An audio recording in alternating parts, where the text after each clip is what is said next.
The NFL schedule is out, and I'm telling you right now, this could define the entire Washington Commanders season. We've got a London game, a brutal early stretch, some huge primetime moments, and to make what we're going to do is we're going to break this team down. Tonight, we're breaking down every key game, predicting the record, and asking the big questions. Are the Commanders actually ready to be a playoff team again? Drop your record predictions in the chat right now. If you're a Commanders fan, this is the show for you. Let's get into it.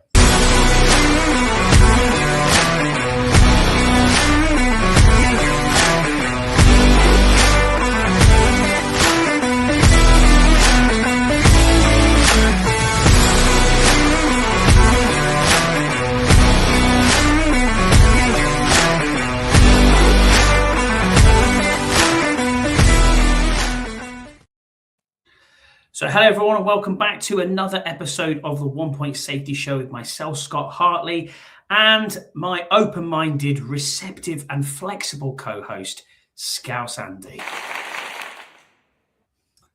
I'm good. How are you doing? Good? Yeah, all good. All good. Open-minded. I'm already answering your question before you even ask it. I don't know about that. But there you go. Rod, thank you for being with us, and the Bleeding Burgundy Pod. Thank you for being us 3 and 4. I was going to say, you said 3 and 15 originally. I'm like, can he count as 3 and 14? Yeah. Okay. Nice one. Welcome everybody to the chat. It's great. We're trying to reach 300 subscribers ASAP. So if you're enjoying the content and coverage from the UK perspective, hit that like and sub button. We really appreciate it. And we'll get into it, mate. The full schedule breakdown. Ian, thank you for being with us. Wins, losses, and trap games. Scouse, we've got some talking points here. I mean, stretches wise, to start off the season, we were obviously live last week. It wasn't out at the time. We all went to bed, woke up Friday morning. Here's the schedule. It's a tough stretch, mate, to start off with, especially this first 3 games. It is brutal. I mean, what are your thoughts on it, mate? It is brutal on paper. But I always say, though, when you play in division games, it's family business, and form goes out the window. Now, I know there's not going to be much form going into the opening games of the season, but it's still that kind of thing where anything could genuinely happen in those games. And being that it's the first couple of weeks as well, that we don't really know who's going to be any good.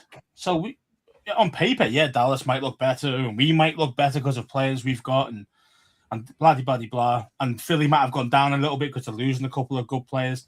But it still doesn't mean any of us are going to be good or bad. We won't know that really until probably week 5, really, where you start seeing teams really go into their own. So for me at the start, I'm thinking it's a 50-50 game. Let's go and get it. Do you know what I mean? And then go from there, see where we're at. Yeah, so I'm going to put a quick poll up so the chat can get involved as well. So over under 10 wins.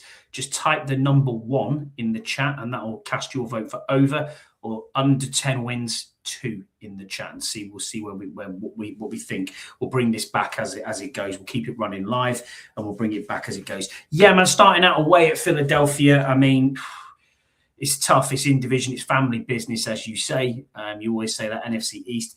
I think Philly might regress slightly this year. People are saying, they're going to be good. A lot of the pundits, the talking media heads are saying it's going to be Philadelphia for the East again. I think there's 3, if not all 4 teams in this division are going to be competitive coming into this season. The Giants got better, especially with Harbaugh and how they drafted.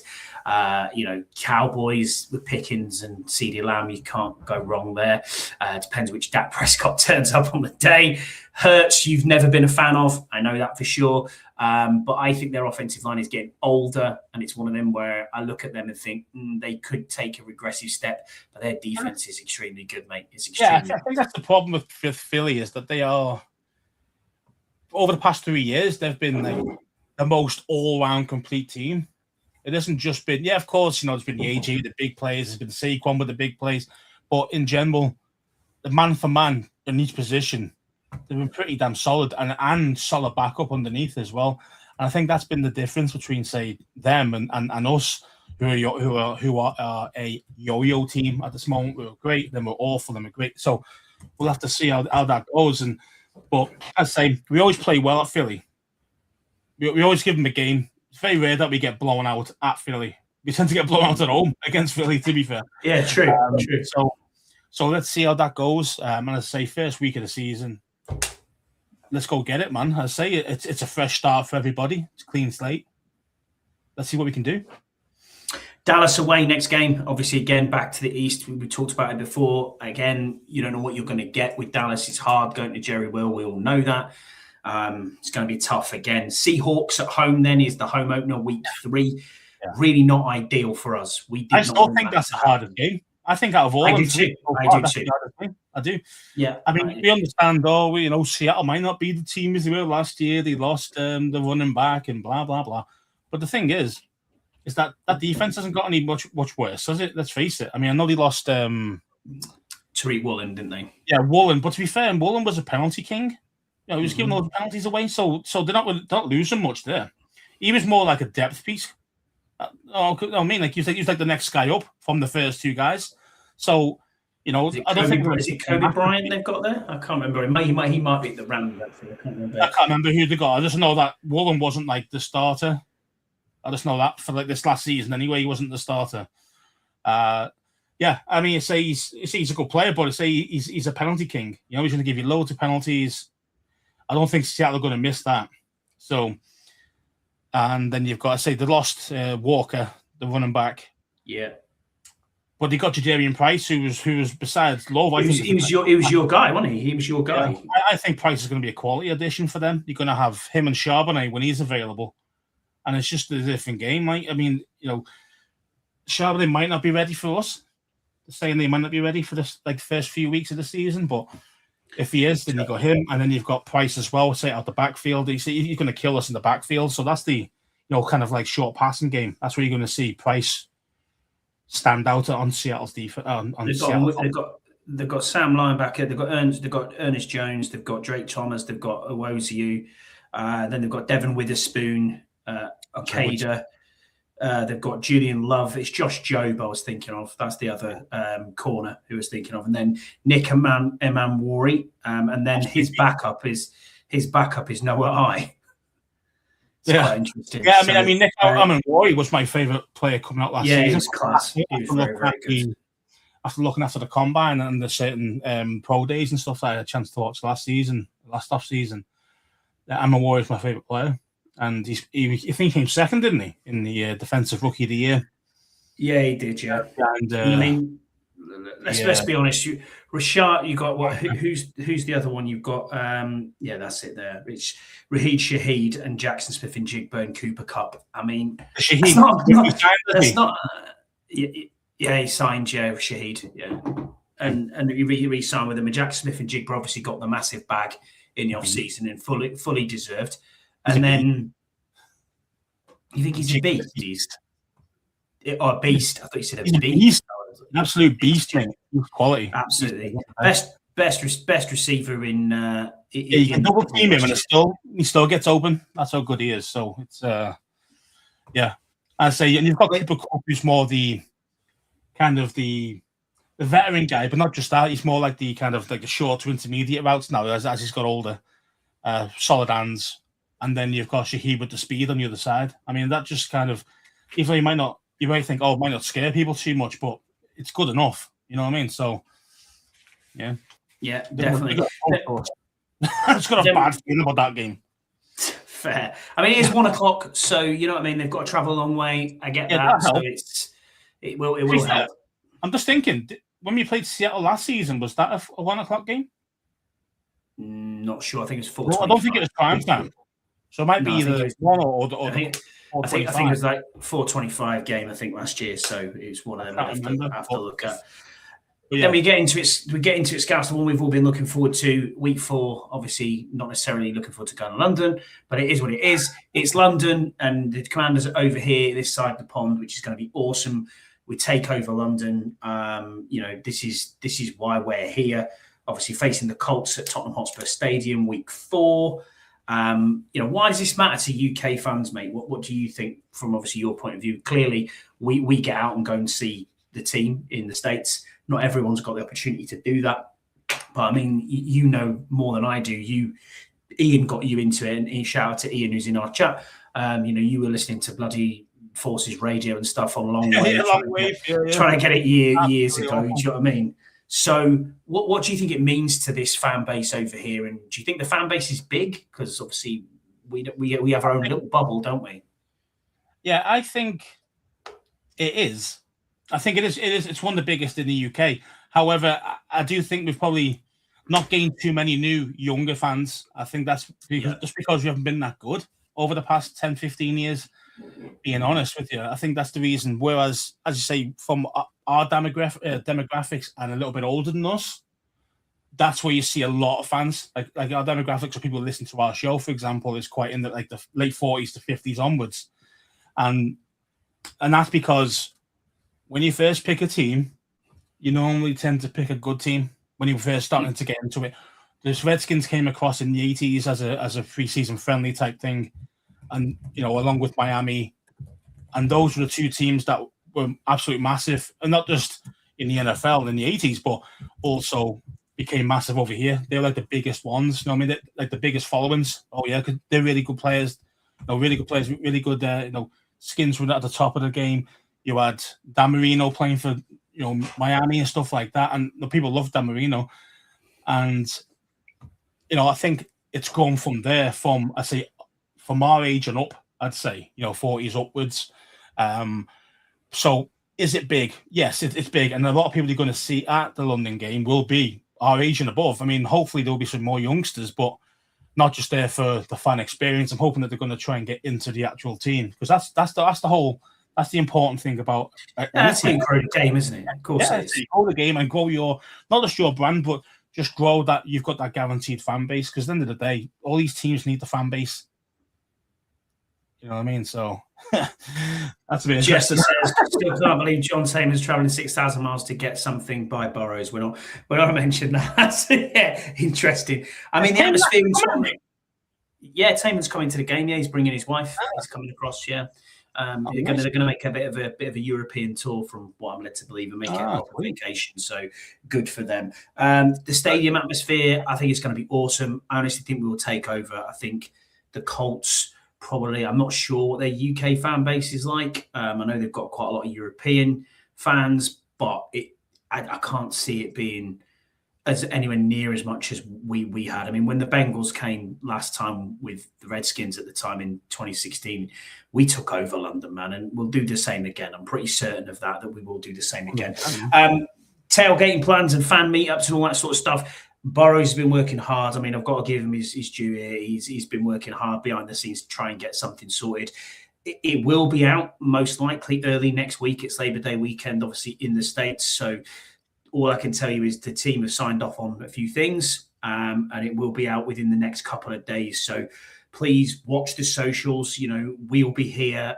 Come in, tune into our show, tune into the bunker as well, both shows, because this is where you'll understand and you'll see what we're going to do. Fan merchandise and all that sort of stuff. Me and Scouse have got quite a lot of plans around, merchandise. If you're wanting hats, t-shirts, all that sort of stuff, we'll be out there. We'll get things done prior to going in October. If you want a hoodie like mine, if you want a hat like Scouse's, you know what I mean, representing the Union Jack, that's fine. As you might have looked when you logged on here onto our show, we've changed the symbol to the 1 Point Safety Show slightly to incorporate the arrow, shall we say? Yeah, man, we'll have a few designs. We'll have a few designs out there coming up in October. The new stuff we've actually got looks sweet. To be fair, it does look good. It does look really good.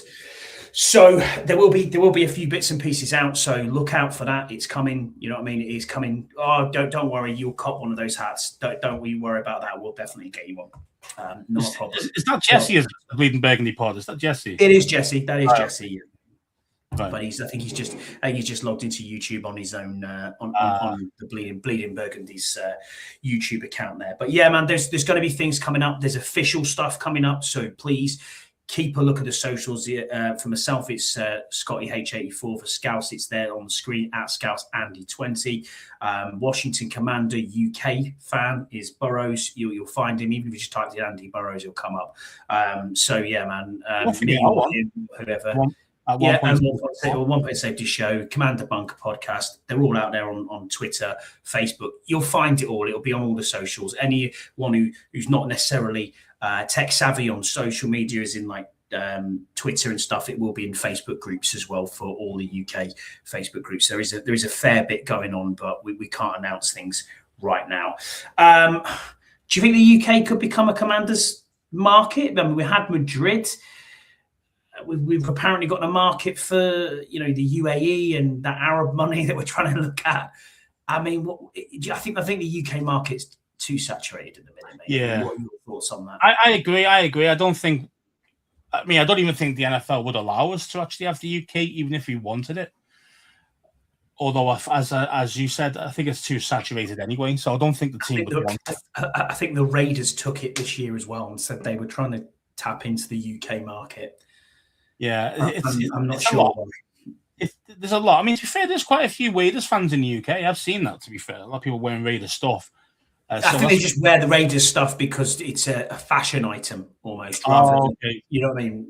You could buy a sign mark or something like that. Yeah. Well, I've seen a few people walking around with Raiders cut up on it, going, "Oh, are you a Raiders fan?" No, just bought this hat, mate. And it's like, oh, okay. Yeah. So that's ridiculous, isn't it? I mean, the thing is, though, Scouse, this isn't just another international game, is it? This is our game. We're at home, and that's the key. It's been 10 years since last time we were here. So, it's a lot's changed, and things haven't changed as well with some of it. If you think about it, we were a yo-yo team then, and we're a yo-yo team now. So nothing's really changed too much from that angle. Hopefully you can prove us wrong and become really, really good this year.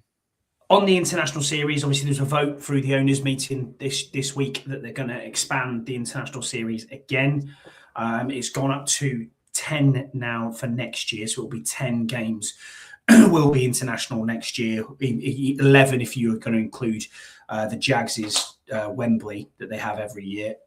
That's obviously a separate deal. It's not paid to the NFL. So the NFL will set up the international games, and the Jags also have a separate one for Wembley on top of that, because obviously Shah Khan owns half of Wembley. So it is what it is. I mean, 11 games next season abroad in total. That's a lot, man. It's getting right up there. I mean, we've got games in Australia this year. It's crazy. I mean, what are your thoughts on the international expansion? I mean, how do you feel about it, really? I mean, it's awesome. It's awesome for the game. You're looking at. I say this is meant to be America's game. You know what I mean? And now it's taken over Europe. It's taken over South America. They say it's going to Australia this year. So, yeah, man. I mean, it's fantastic from an NFL/game perspective from that angle. Obviously, for some fans, it's a bit like, well, wait there a minute. But again, these teams have got fans all over the world. Look at our mate for the Rams, the Australian dude is going to be over there. Yeah, exactly. Yeah. And it's like this, and there should be no. Yeah, Big Dan. Not like he listens, but he will. He does. He just doesn't listen to it the following day. He does. But yeah, so Dan's a sound guy, and I say he's a Rams fan. And he's obviously going to be part of the setup for that for this year's Australian game. And I see there's a couple of guys that we know as well who are Washington fans who are in Australia. So fans across the world for most teams. That's how big the games become, and it's fantastic for the NFL, and obviously good for the team as in dollar wise. I wouldn't say it was great for the players half the time, but nowadays they're used to it now. Before it was a shock to the system. I think now a lot of these guys are used to the travel, how long it takes, how to get your body right, all the rest of it, So it's I think with experience the players have got better with that. But I think the rookies will still struggle a little bit until they get used to it as well. Well, I think it's great. I agree with that, and what a great segue we do. You got on there. Shout out to Cam. You're meant to be on holiday, by the way, mate. So why are you listening to us? Just don't understand. Anyway, it is what it is. Strong links at the moment, mate. Topics wise that we've got going into it. First topic that we can talk about news wise was Terry McLaurin was interviewed by JP Finley He talks about OC David Blau, saying that he was a master communicator, that the offense moves guys around. JP said to him, David Blau wants to get you 10 targets a game. Terry said, I'd love that. I mean, there's not a lot there, is there? Let's be honest with you. There's not a lot of news there. There's nothing that he's giving away that we don't really already know. We'll have to wait probably 3 to 4 weeks before we find out exactly what's going on with David Blau's offense. And it's 2 new rookie coordinators, mate, this year. So it's going to be an interesting season, mate. It's going to be really definitely. I mean, it could work either way. You could really hit the ground running, and have the surprise factor. We don't really know what these guys' schemes are going to be, etc., etc. You kind of got an idea, but you don't really know until you see it, and that could shock a few teams, especially the first season of it, until teams get film on that scheme. So we could hit the ground running, or it could be the complete opposite. And the pancake hit the face on the floor. So it's just kind of it really is at this moment 50-50 on how that was going to work out. Yeah, and that's exciting, I suppose. As a fan, that's exciting because you think the sky is the the limit, the reach, and then you've got the worst is could be as bad as last season? Probably not. So there's the floor last season, really, in my book, and then anything above that's obviously that's heading in the right direction. So it is, and sometimes I think overall we're probably somewhere in between there. Cam brings up a great point here. He said, how would UK soccer fans feel if Premier League or National League, thanks for adding us in, says games were played overseas? I mean, to be fair, it wouldn't bother me. Why? The reason why it wouldn't bother us, or I know for me, from my point of view, that wouldn't bother me because we've got 30 odd games, maybe even 60 games, depending if you're playing in Europe and all the rest of it. Yeah. And at home, you get half of those, so you get maybe between 20 and 30, depending on what league you're in, etc., or cup games or whatever. Now, as I'm saying, NFL get 8, 9, 7, 8 or 9, 8, 9. It's 8 or 9, isn't it? It's one year it's 9, 1 year it's 8. Yeah, so it's a lot more scarce. Let's face it, for the NFL for those games. So that's why they're a bit more important. When I understand why teams were apprehensive about coming over, and teams have tried to avoid it for as long as they can. I.e., our team has tried to avoid it as long as they can. To be fair, so as a soccer fan, if Liverpool played United, in LA or whatever, it wouldn't. It annoyed me a little bit because of the timing, but it wouldn't really bother me per se, as in, you played a league game over there. That really wouldn't bother me too much. What about yourself? I can't really relate to it. I know it sounds stupid, as in I can't relate to it from a National League perspective because it's a local team. It's just never going to happen. We're not superstars. But I mean, if we took it from, let's just say Newcastle, we're going to go that way because that's like the black and white side of the family, if you like, who support them. Would they be pissed off? Probably, I would have thought. Because it depends what team you support. I mean, for you said it many times in the soccer terms, you are priced out of football in Premier League now. Either you're priced out of it or you can't get a ticket because tourists are getting ticket from Ireland. I mean, we've seen it. We physically sat on planes where we've been flying to and from Ireland, and we're like, well, why is Dublin Airport full of Liverpool fans?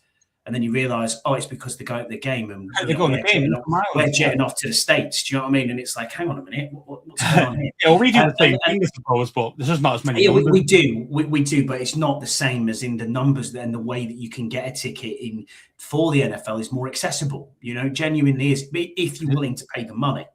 That's the difference. And I think that's the thing with the Americans. They have that option. They can sell their ticket to anybody they want. They have that legal rule. We don't have that. Even as a season ticket holder for Liverpool or Bournemouth, Spurs, anything like that, you really have to sell it to somebody who's a Tottenham fan or a Liverpool fan. You don't really have that kind of pure 100% I can sell to anybody, even an away fan.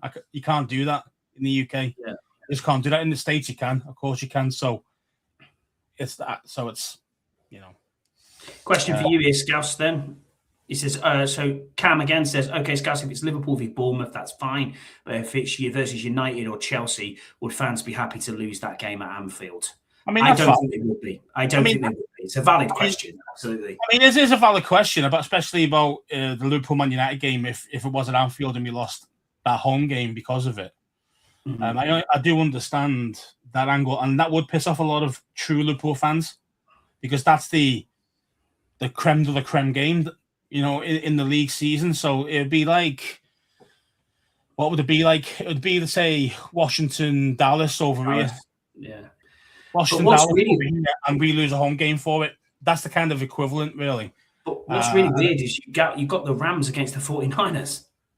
Which is in Australia, which is crazy, It's mad. I don't know. I honestly don't know why they've done that. I mean, the other thing I would say to Cam's point, fan base. It must be that. Yeah, it must be. I mean, to Cam's point, I'll go back to that, and thank you for chirping in. Anyone else as well, get in the chat, and we'll read out the best questions. We'll put them on screen, so please come along and do that. To Cam's point, I agree with what he's saying around, if we lost it in football, how the American fans feel. I mean, I've been looking at this reaction on X. LJ, bless her, she's coming out to London. She's going to stay. Really, Mad Hatter on X, go and give her a follow as well. She was out there talking to some of the fans and saying, "Are we going to get compensated for losing a game? Is there anything that the team's going to do? Because obviously we're losing a home game, etc." And there's quite a lot of vitriol, underneath it. I'm sick of losing this. I'm sick of this international bullshit. And it's like, okay. And then you kind of you reply, not in a nasty way, but you reply by saying, "Well, hold on a minute. You're not the one getting up at 3 a.m. trying to watch a game, mate. Do you know what I mean? You're not the one who's sitting there until 5, getting so disappointed that you've lost, then realizing, shit, or you're on an absolute high. I can't go to bed, so I'm going to have to go straight to work now because I've got no choice." It is tough being a fan abroad. So can we just every 10 years, maybe a little bit less than 10 years, can you just do us a solid and give us one opportunity to see our team, which is awesome. We're a bit different because we've been to the stadium, we've been to Northwest FedEx as well at the same time, but not everyone can do that. I understand it's tough times, mate. We've had a look, and even Cam, he was looking at it and saying, it's the price of the flight that was £600 last year is now £1,000. It's because of financial stuff. Jet fuel costs have gone through the roof. It's really tough at the minute for everybody. And then you've got certain nefarious characters who are selling, package deals. But we're not going to get into that because, especially for that price. I mean, if you're that gullible to not do a bit of research, then you deserve it. I'm sorry. There is a thing called Google. There is a thing called Skyscanner, and there's also a thing called Trivago. I would suggest you use them if you are planning on coming to London, and don't book through certain ticketing apps. Other options are available to you, is all I'm saying. And if you want us to have a look for you, get in touch with us. Do you know what I mean? That's why we're over this side of the pond. We can help you out. And we've experienced that from their side. They've helped us out enough. Mate, I have a clue about tailgating when I first went out there. Neither did you. And now it's like you're in the red zone, like everyone knows where to go, and it's fucking great crack. And everybody knows who we all are. And it's like the embedded thing of, the home opener, the UK fans are going to be here. We're not. We simply can't, because it's too, week 3 and week 4, it's almost impossible to do. And that's the killer for us this year. It is literally it's literally week 3 and then first home game, which is probably battered anyway. But then also week 4 in London, it's like, mate, like we can't afford both. You know what I mean? Like we just haven't got that kind of crowd. You just can't. We just haven't got it. So unfortunately, we might have to stick with London, maybe. But yeah, it's a bit brutal, really. Because obviously we love to go on the first home game. That's one of my favourite parts of the year. Same, absolutely same. I probably won't be able to do it this year, but. Yeah. So Jesse says here, we are not paying for the international game as a season ticket holder, so I don't understand what all the bitching is about. I haven't looked at that, mate. So then, yeah. So what are they all about? They're still getting their normal 8 games. I think they're just moaning because the prices have gone up dramatically anyway. But we know why that is. We've got mine increased by about 12% this year. which is and it'd be more for the better seats as well, wouldn't it? Of course it will be, and it'll be a higher percentage and a higher cost factor as well. If you sit in 50-yard line, then I understand it. I completely get where you're coming from, but we've also got a $3 billion stadium that he's paying for. Yeah. And that's the thing, isn't it? Money, unfortunately, doesn't grow on trees. They've got to find it somewhere. And unfortunately, it's out the fans, and it's, they're just going to rinse us now, and then they're going to rinse us when the stadium opens. You're just going to feel the pain either way. At the end of the day, we're eventually going to be paying for that stadium ourselves over time. With PSA, PSA to get it back. Yeah.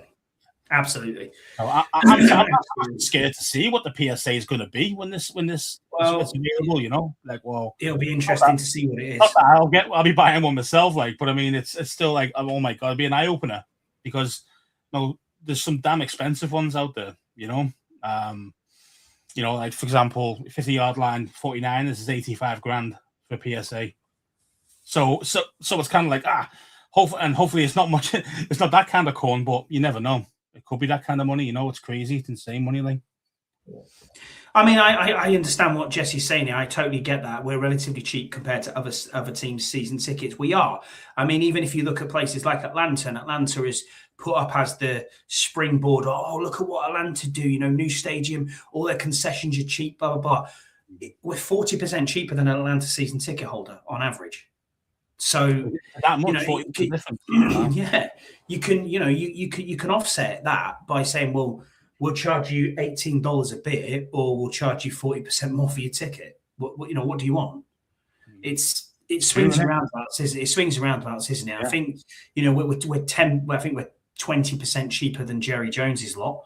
So I had a good look at this because I was thinking about I wonder how much tickets are, and this is just average price tickets. We're not talking dream seats or anything like that, but it has got ridiculous in pricing. I mean, you said it as well on the bunker the other day. What was your ticket price? You were in a Cat 1 ticket 10 years ago in London. It's just over 120 quid. Yeah, and now for a Cat 1 ticket Spurs, it's 230 pounds. Yeah, so it was 120 plus fees, so about 130 something it was, like that.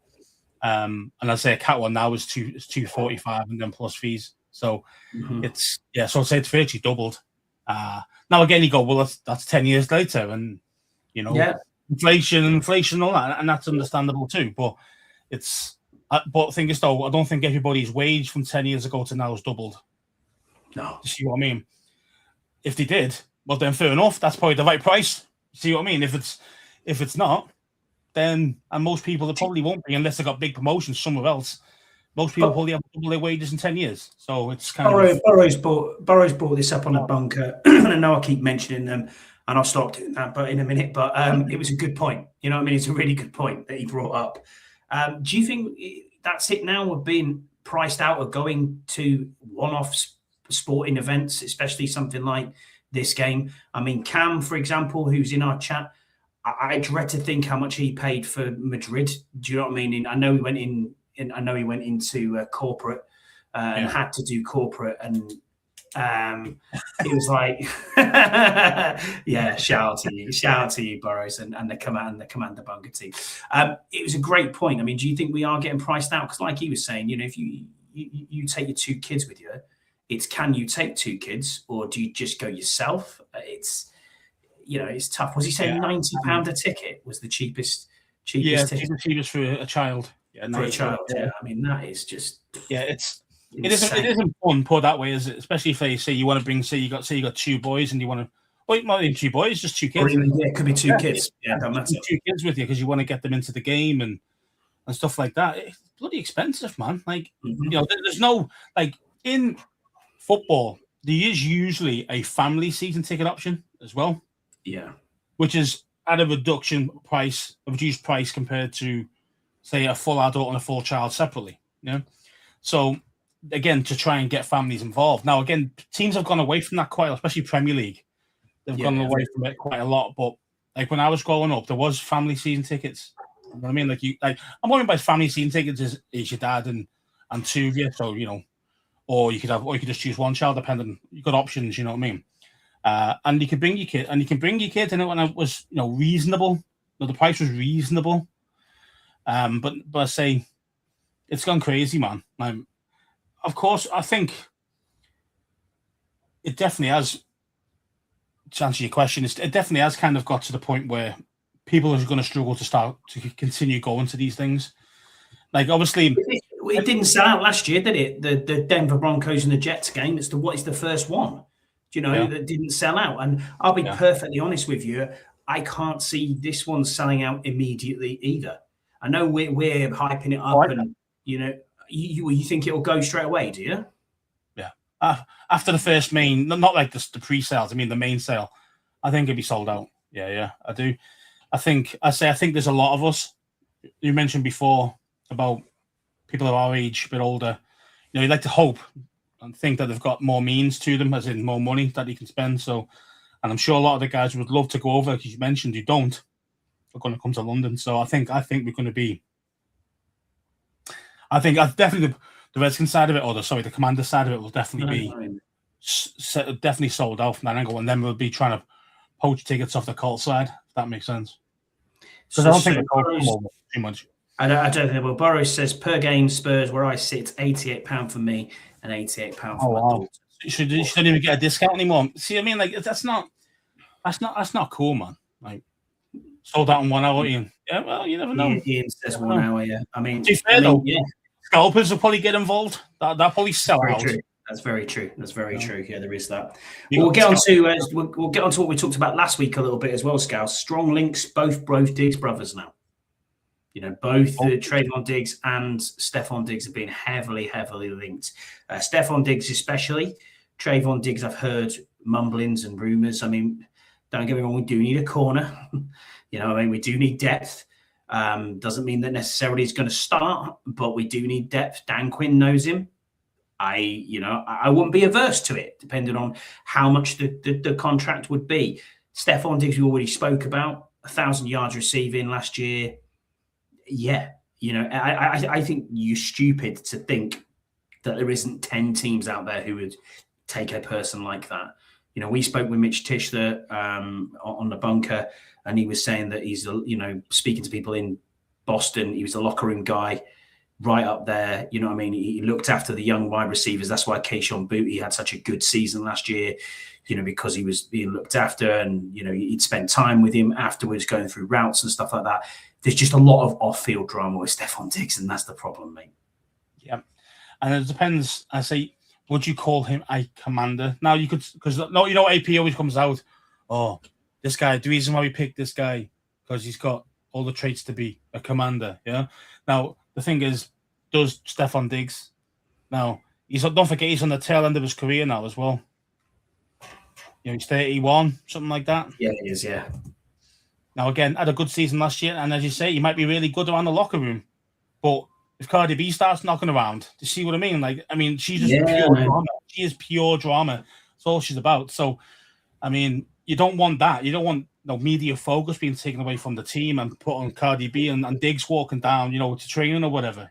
So it's kind of, you've got to kind of keep that purely separate and them not causing shit outside. For example, didn't they get caught out? Yeah, well, they were arguing outside a Waffle House or something. Waffle House, yeah. So it's kind of like media's going to be on them, especially on Cardi B, because she's famous, So it's kind of any public display of anger, aggression, anything like that, it's just going to look badly on the team if Diggs is part of our team. So even though it might not be his fault, it's just optics, isn't it? So do you think that's hesitant? Do you think that's hesitant? That's why they're hesitant to do something? I think so.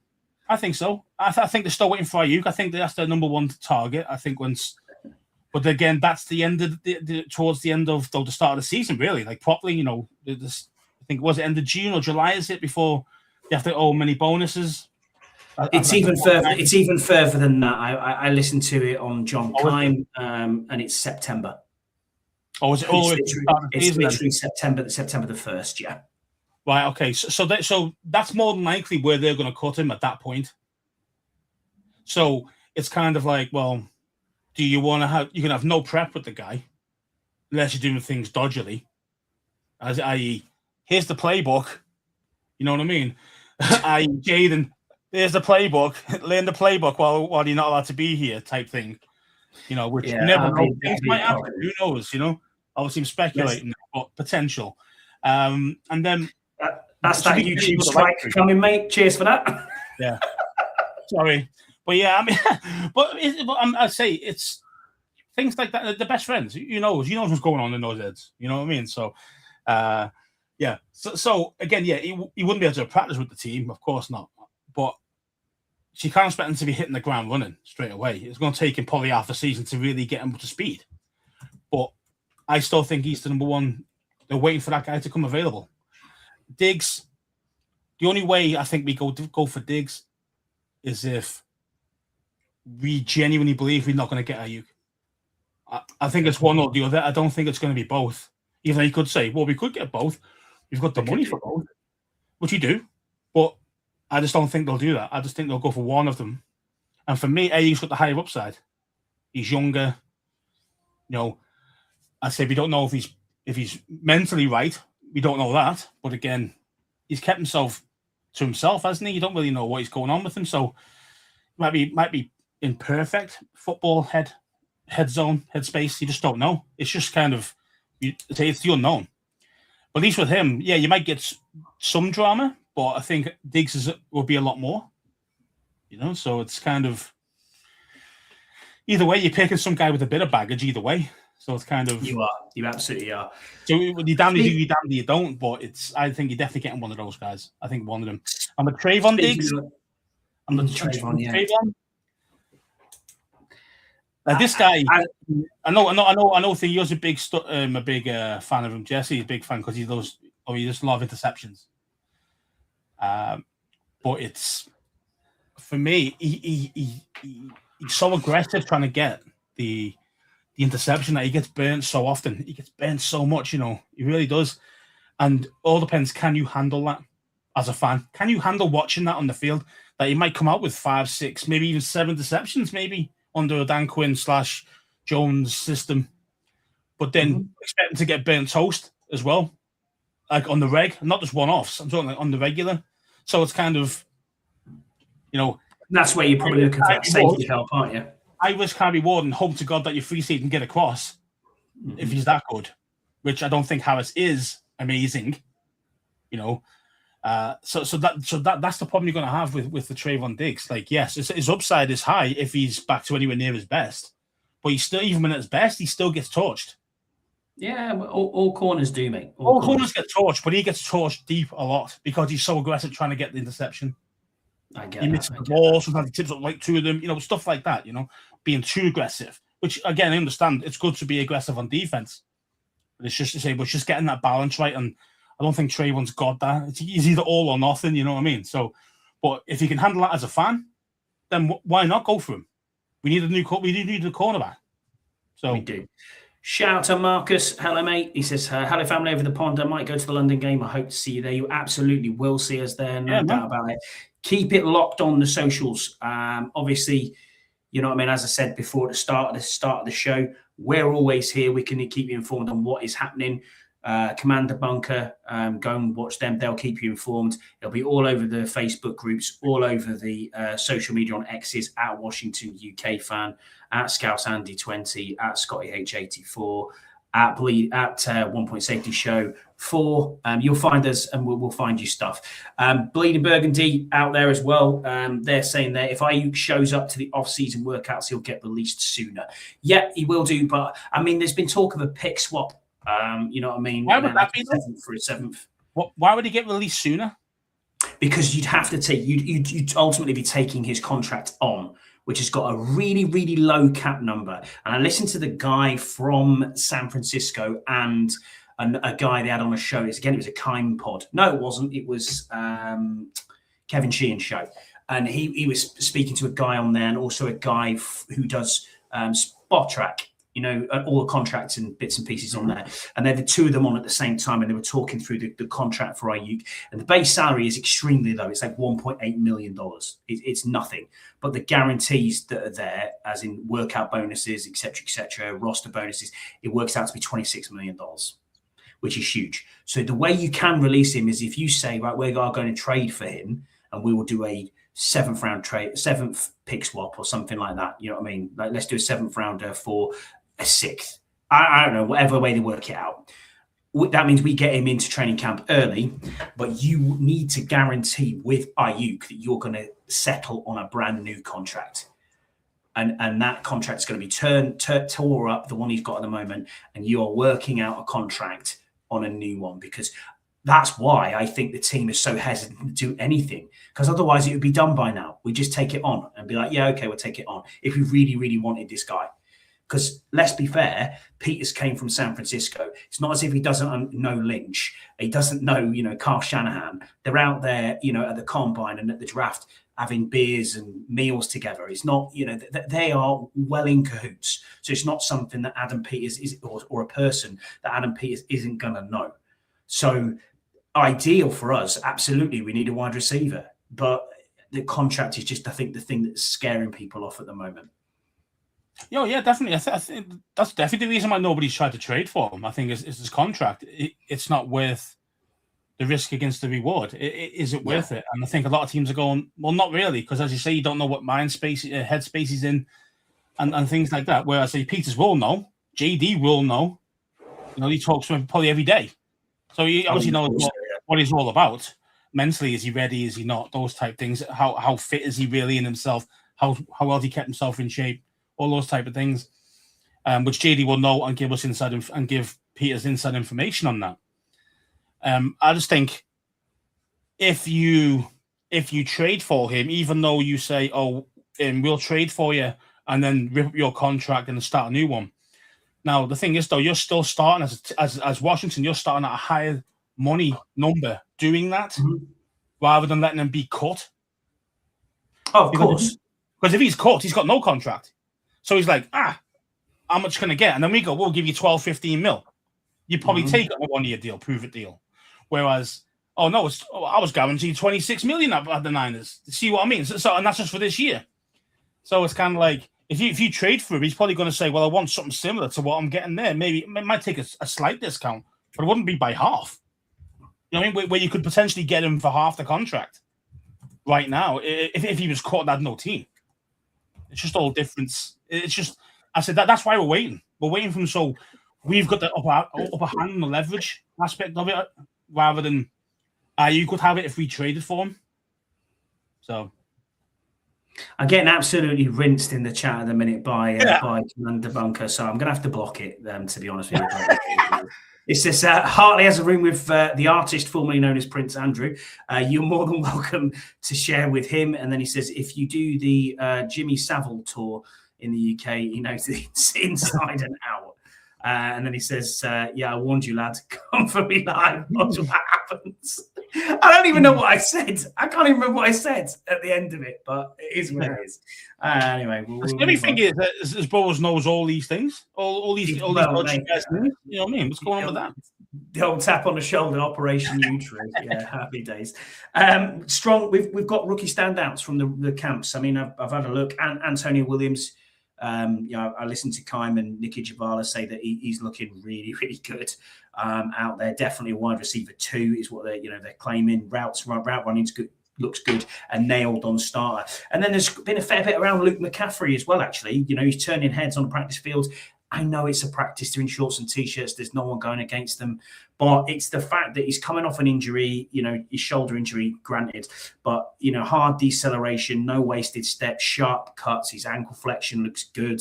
He's low to the ground.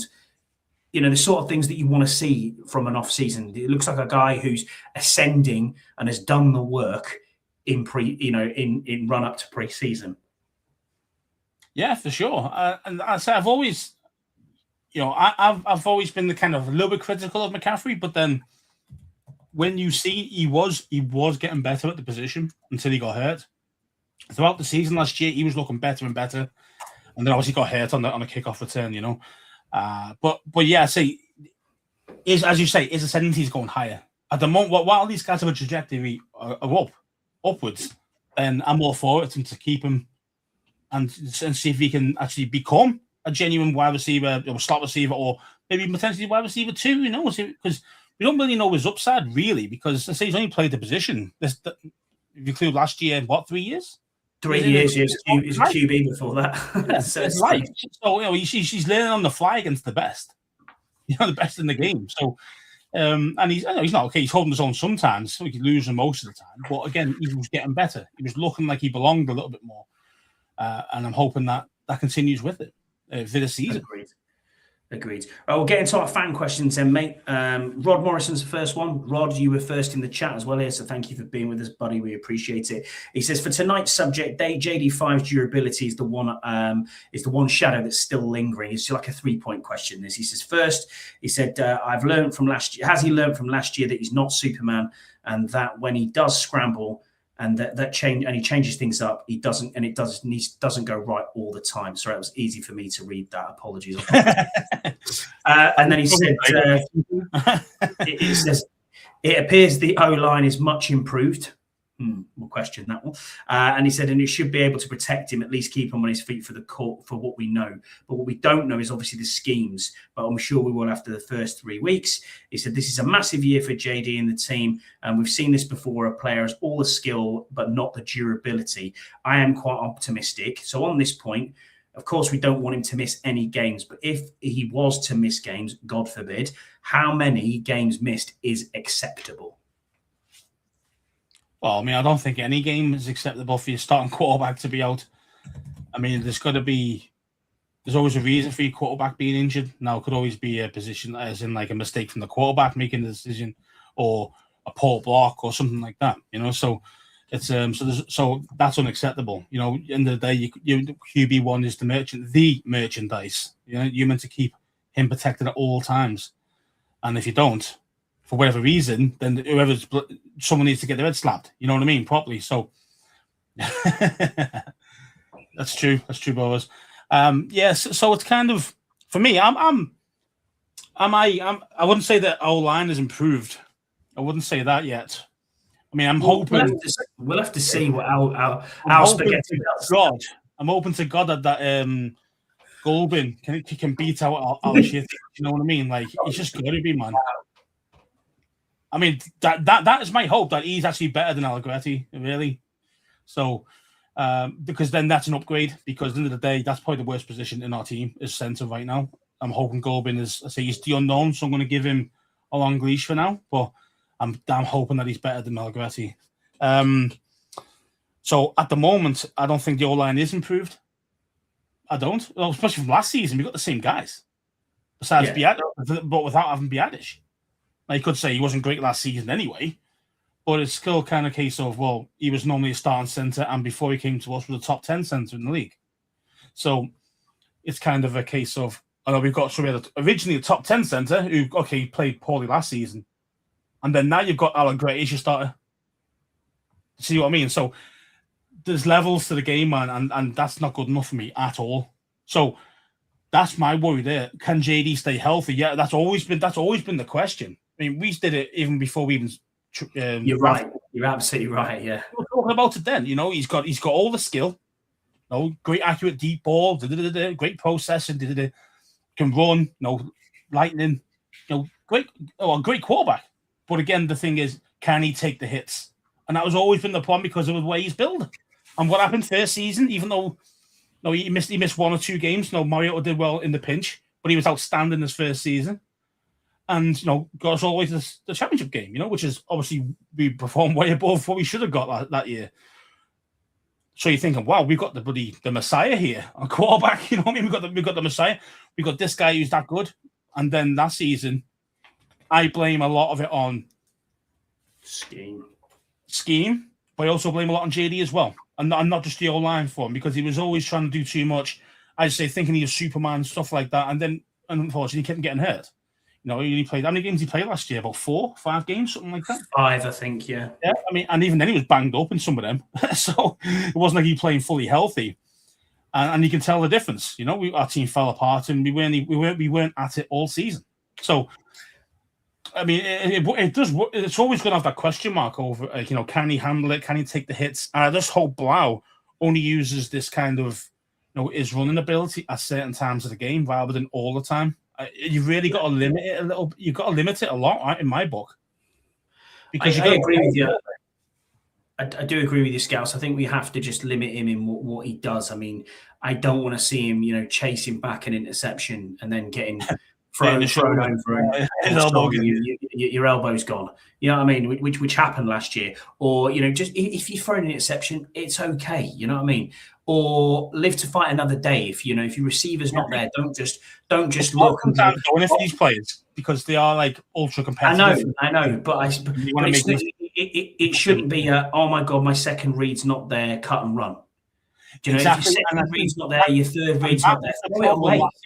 That was the problem with Jayden last season. I said that's what I mentioned before about Jayden's process, and he was a little bit slower last season. He was. Mm-hmm. Now, again, is that because he had a lack of confidence? Because he knows his O-line, isn't it? So he's like, I know I can't stand in this pocket and actually wait for the third read. I've got to go 1-2 and go. See what I mean? He hasn't got. He feels he might not feel he's got the time to go to 3 and 4 on the read. So then it's like, and that's why he's 1-2 and then he's sprinting off because he can use his legs. Now that's a confidence thing. I'm not trusting my guys enough that they're going to keep me upright to get me to that third read, to get me to that 4 read, so I can deliver the ball. First season he was fearless and he took it anyway. Mm-hmm. The second season, no, obviously got hit early on in the season. We know that, but maybe that's maybe that has it. Yeah, I really do think it knocked his confidence. I really do. I'm hoping that he's back to the JD of the first season when he walked in through the door. That cool guy, but knows he's it. Do you know what I mean? And the thing is, like, but again, let's face it. If I was JD5 and I know I've got Allegretti as my starting center, I'm not happy. I'm not happy. I really am not happy. You love Nick Spaghetti. Come on, man. I know I keep hating on the guy, but it's like, man, we know what he is. He's a backup player at best. He should not be starting anywhere for any team. I don't mind merchandise. My JD, the Messiah. I don't want my JD5 having a guy who can't block for shit for him. You know what I mean? Like, any guys can do it and do it at a high level, not just 1 or 2 plays he's okay at. No, every play, every down, every game, and he's not consistent enough to do that. The next question we've got is from Paul Fiona Turner, having a Radox on Twitter. He says, if we go 0-3, how drunk should we all get at London? Yeah. Equally, if we're 3-0, how drunk should we all get at London? I mean, I think it's going to be same either way. Same either way. It is going to be the same either way. Just going to be heavy, no matter which way it is. So, yeah. I know he's been giving me a lot of shit in the chat, but Burrows, man, shout out to you. We know we've got stuff coming next week. Just wait out, Paul. It'll come through. We'll have a great time, irrespective of whether we're 0-3 or 3-0. It's going to be a great weekend. You know what I mean? It's going to be a fantastic weekend to meet so many people who we meet on here, talk to in streams. Our American alumni fans are coming across as well, people who we've seen week 1, home openers, whatever else. It's going to be great to see them as well, and take them around London. But also, as I was for the tourist board last week, go and see the rest of the world. And shout out to Alid, who got a lot of shit on X as well. Do you really think this boy is that stupid to be like, oh, that's not a castle, that's not London? Yes, Terry's riding a sheep. You know what I mean? He was there with a Wales flag. AI is a wonderful thing, but let's be honest, right? He's trying to promote his home country of Wales and saying, while the game's on and you're over this side of the pond, why don't you go 3 hours up the road and maybe visit Wales? There's nothing wrong with that. Go and visit the rest of the UK as well. We have beautiful beaches. It's a beautiful place. It isn't just London. But most people who come from abroad just think, oh, I'll go to London, or oh, I'll go to Scotland and I'll go to Edinburgh. There's lots and lots of places out there. So if you are over here and you can extend your vacation, I recommend just get out there. We have a really good train service. Get out anywhere. I've seen YouTube videos of some American people, and they go name a country and they go London. You know what I mean? Name a country. So yeah, everyone knows London as capital city, but don't know it's England. Like, really? You don't know that? So it's kind of like, so broaden your horizons a little bit for some. I'm not saying everybody, but for some. Yeah. That's all I'm saying. And that's no disrespect to anyone. That is just get out there and see the rest of the UK. as a whole. But enjoy yourselves while you're out, and we're going to have a wonderful time. We are going to have a wonderful time. Next question then from Paul. That was a bit of a funny one. He says, OTAs feel different this year with no holdouts or off-field dramas. What do you think they will do with JD for the pre-season? Wrap him up in cotton wool or actually get him decent reps? Well, do I answer with my head or what I really want? It's in my heart with it. I mean, it's because give us both, mate. We've got the time. Well, I know for a fact that they're going to wrap him in cotton wool. That's just how it's going to be. It's just how it's unfortunately how the NFL play with the preseason games. Me personally, I want him to be hitting the ground running in game 1, week 1. I want him to be absolutely outstanding against Philly. So I want him to be having loads of reps in the preseason. But I know that won't happen because NFL teams just don't do that. That's the starting quarterbacks. So, and especially a guy coming off injuries as well. So it's kind of, I want the latter, but I know we're going to get the first bit. Yeah, I agree with you, mate. I think we're going to get a quarter out of him week 1, maybe a half. He did it last year, so and I think even the year before they did it. So it's not a quarterback competition now. Well, okay, so my argument always is with this. Mm-hmm. How well has JD actually played in week 1? We've been to the last 4 or 5 week 1 games at home. He hasn't. We've won every game, but we've not been. JD's not been, oh my God, outstanding. I mean, look at the Giants game. We didn't get a touchdown in that game. We won by 7 field goals. Yeah. We scored 7 field goals. Second one we did. Sorry, second one, yeah. But again, what I'm trying to say is kind of because they're not really playing a lot in the preseason, they're not sharp. They're not really game ready for a full game. Yeah. So they're trying to do it on the fly. They're trying to do it on the fly. Oh, let's knock the rust off in week 1, week 2, and just hope that you can win the games. Now, that's not, for me, that's not planning properly at all, in my book. We know from football over here, soccer over here, for the American fans, your top players still play preseason. Yeah. Not every single minute, but they play, and plus you have a lot more than 3 games. Well, we have like 5 or 6 games, don't we, that are friendly. So I get that we get more games, but at the end of the day, it's still ramped them up. They're ramping them up ready for the games, for the start of the season. So they will start with the very first game, they might not even play. Yeah. The second game, they might get 20 minutes. Yeah. I'm talking about the stars, just the 2 starters. And then at the last preseason game, most of them playing for 70, 80 minutes, something like that, to get themselves ready, hitting the ground running week 1. We don't see this in the NFL, especially with our team. We don't see it. We see a quarter here, a couple of drives there, and then maybe a little bit more. Maybe if you're lucky, a half in the last game. Now, that's not the same. That isn't the same. And there's no point in having JD out there with the wide receiver 3s who are trying to get a job in the team. So I understand why you want to pull JD at that point. But so I understand it from 2 angles. But for me, it's like if you want to be real sharp at week 1, you have to play more games. You have to play more snaps in the preseason.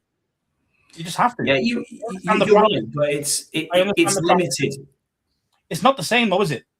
Because we've got the Ravens and we have whoever else you got this season coming up for the full-time, full heavy, meant to be first against first practices.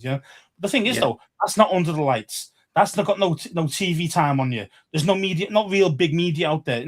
You need to be in the game condition. You know what I mean? To get yourself, not like they're not used to being in front of the camera. Of course they are, but what I mean is, if you're on preseason,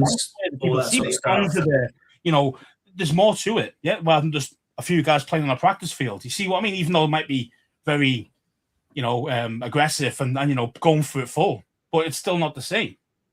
That's why I always think you can't replace games. Well, you have reps and training, but it's not the same level. It's not the same intensity as a full game would be.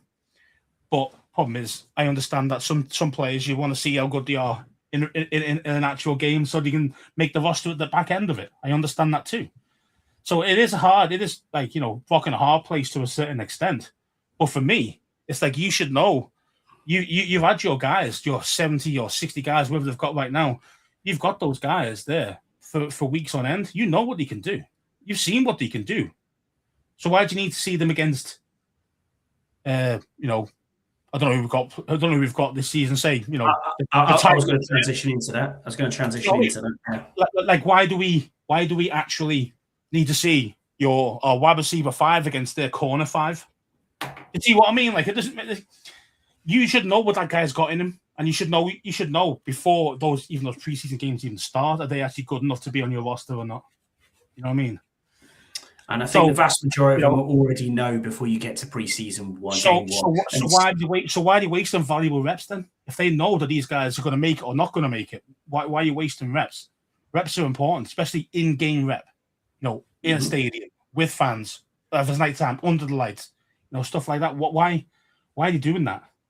I said this is what I don't understand. You see, it's kind of a case of you should be making sure that your first team, your starters are absolute sharp as it gets for week 1. That should be the game, but it isn't. This isn't that way, and that's why you see.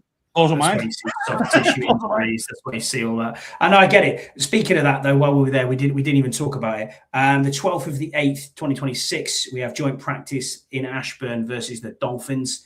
Then on Friday the 14th, it is 7 p.m. Eastern. We have a home game against the Dolphins. Then we have Saturday the 22nd. So we've got the Dolphins first in a full body practice first. Body practice. And then you got a game after that. Then we got a game 2 days later, yeah. So you're not going to see any of the first team in that game. Okay, so there's one game missed. Okay, next. Then Saturday the 22nd of the 8th, 26th, we're away to the Lions, noon Eastern. And then 26th of the 8th, 2026, we have a joint practice at Owings Mills versus the Ravens. Then on Friday the 28th of the 8th, 2026, we are away to the Ravens, week 3, 7 p.m. Eastern. So the way they've worked it there is it's a joint practice with Miami, followed by the game, then a Lions game, joint practice with the Ravens, followed by the Ravens game. So again, what you're going to see again in the it looks like in game 1 and game 3, you're going to have no starters playing. So why would you? I think you will have starters playing. Absolutely. Normally in the first game, you would get starters playing. I don't think no, because they're doing the joint practices. So their joint practice is going to be their game. So they're not going to play in the actual game. Does that make sense? Yeah, I don't. So starters, you get involved in both. You'll see 1 or 2 max starters out of the whole team. On the game days, on the actual first week and first and third games, you'll hardly see any first team. Third game is a nothing game. That's people trying to earn a job. But again, it's the same thing, isn't it? It's like you are now. Just think about it, right? Think about this. So teams in the Super Bowl, yeah, they get a week off, don't they, in between? So they make the Super Bowl. You get the full week off, then you get basically 2 weeks worth of media coverage, and then they go and play the game. Yeah. That's basically the same what you start them off of here. So when you don't play that third game, you basically got 2 weeks off before you start first game. Now, if you've noticed though, most Super Bowls start off really slow and poor. You notice that most of the time, not all the time, but most. And then they kind of grow into the game as it goes along. By the time it's the third quarter, it's quite 2 weeks off. You are rusty. You're rusty as an athlete. You're fine-tuned to play every single week, at the same time, and the same day every week. That's why schedules mess with people. That's why Thursday to the Sunday is important, stuff like that. Yeah, because they are tuning their bodies to be ready for that time. But you go 2 weeks, they're already rusty. So that's why week 1s tend to be a little bit meh. And then we've been lucky enough to win our games that we've seen. But now we're taking on a Philly team. We're taking on a tough team. To see what I mean? So it's a little different, And before we kind of got away with it, we've had Arizona, we've had the Giants who weren't very good. We had these teams. And the Jags who weren't good at that time. So it's all I'll say on that is it's down to the individual athlete, as you said, to make sure that they are fit enough to play this game. It's in the individual athlete. I get that. I understand where you're coming from. It's not, game reps. You're not game ready to condition to take iron sharpens iron type stuff. You're not. I understand it. Why do boxers spar? Exactly the same reason. Do you know what I mean? Iron sharpens iron. That's exactly what it is. But if I would argue to toss and say, if you're not up for a game away at Philadelphia, first game of the season, NFC East rivalry, you've been paid millions of dollars to do that, and you can't show up for that game, then you've got a problem. I don't think it's a case of motivation. I think, no, the guys are motivated the first start of the season. You're motivated. You new season, clean slate, like I mentioned before. You're going to want to kind of, we want to put a stamp on this season, and you want to start sharp. You want to start quick in the first game of the season, But I don't think it's a can't get up for it, a motivational problem. I just think that you just physically aren't. You're not actually, you're not prepared to do it. You're not prepared fully because you've had 2 weeks off. I know they'll do some training and stuff. I understand that, but it's not the same. That's why they're not sharp when you first start off in the first season of the game. They're just not. I think that's down to coaching as well, though. I think our training camp will be more intense, and I think practices will be more intense. Plus, rest days for veterans. I think we go through it every week on Air Scouse when I'm reading the injury report. Oh, rest day. We ain't going to have that as much this year. Rest days because we haven't got too many older players. So I think that the more we are going down that route, more intense training sessions, more intense practices. That's kind of how the only way you're going to get better, because preseason's done. But when the season comes along, though, do they really go intense? I don't think they do. In training, I mean, I don't think they go through really intense because no, but I think you have to. Want to get hurt. Yeah, of course, but I think you've got to be a bit more active in the training sessions. What I'm saying, you're not having all these rest days where players aren't here. Or, I understand. We're just going to sit and do film. We're going to have a walkthrough. No, get out there and start smashing the fucking, the bags. Just do something. Do you know what I mean? To make it a little bit more intense. The idea behind pre-season is to get yourself that fitness up again, because obviously they lose fitness very quickly. As you know, as an athlete, those things where you lose it very quickly if you don't continue after the season. You lose it in the first couple of weeks. 2 weeks off, you're doing nothing. You're back to a normal person fitness wise, and it takes you ages to get it back. So but again, I just think that we're missing a trick. I really do think we should change it up and do differently compared to what the NFL, like the normal NFL, does. Do you know what I mean? And I really think how much is mandated through the NFLPA. That's part of the problem. Well, I don't know the full ins and outs. I don't know that collective bargaining agreement. Yeah, I don't know that side of it too much. I know there's obviously certain things they can't do, and obviously it's gone a lot easier in pre-season since the most recent one. I understand that. But for me, it's kind of a case of, surely to God, you've got to be able to be allowed to train your team to be ready for week one. And I mean, really ready, not just, you're kind of, you're fit enough, but you're not sharp. No, there's fitness and then there's match sharp, you know what I mean? And we all know the difference. I mean, if everybody did that, though, from a bloody business perspective, from the NFL's point of view, it's a poorer product if you don't do it as well. You're putting a poorer product out there. The first 2 weeks of the season, you're looking at, you might get 1 or 2 games that are like, wow. But most games are awful the first couple of weeks. They really are, like across the league, not just us. Across the league. And there's always that team who ends up 2-0, and you're like, you 2-0? Yeah, exactly. And then they lose 7 straight, and it's like, that's probably be us this year. That'll probably be us this year. Yeah.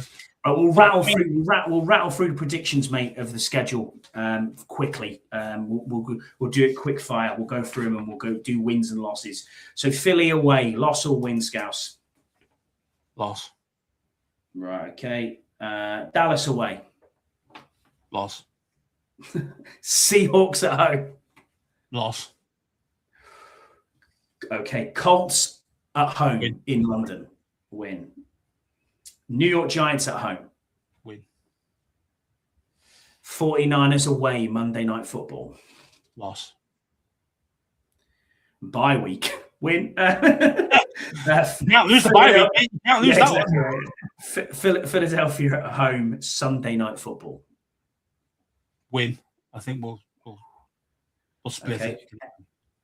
LA Rams at home. Loss. New York Giants away, Thursday Night Football. Loss. Cincinnati at home, Monday Night Football. Win. Okay. Arizona away. Win. Tennessee away. Win. Texans at home. Win. Just. Ooh, love it. Just. Atlanta at home. Win. Minnesota even away. Loss. Jacksonville away. Win. Dallas at home. Win. So 1, 2, 3, 4, 5, 6, 7. 10 wins. 10-7. So you are a 10-7 record there. I did mine as well. Not much difference to you. So I got the same starting outcome. Loss. 0-3 going into the Colts game. Then a win at the Colts, a win against the Giants, a win against the 49ers. Somehow I pulled that out the back somewhere. Really? Yeah. I did. Put that down. Probably, man. I need to put the crack pipe down. Yeah, definitely. Lost to Philly at home. Lost to New York away, same as you. Lost to Cincinnati. That's probably where the flip we could do there. Arizona, win. 4 wins straight from Arizona, Tennessee, Texans, and Atlanta. And then I've got loss and then 2 wins, Jacksonville and Dallas to finish out. And mine was kind of the final 10-7. 10-7. Yeah, exactly the same. So yeah, I think 9 to 10 wins is about right. Our poll was absolutely split 50-50. We had 6 votes for over 10 wins and we had 6 votes for under 10 wins. So yeah, I think it's going to be 9 or 10. Do you think 10-7 you make the playoffs? Do you think you make the playoffs with that? I mean, you can make the playoffs with that, but I mean, you are borderline there. You're looking at like the 6th, 7th seed there. You look, you know what I mean? You're not winning a division. You're not winning our division with 10-7. I'll tell you that. No chance. But you never know. We could be like the NFC West was last year. 3 teams get to the playoffs. Because I genuinely believe the teams this year look a lot stronger.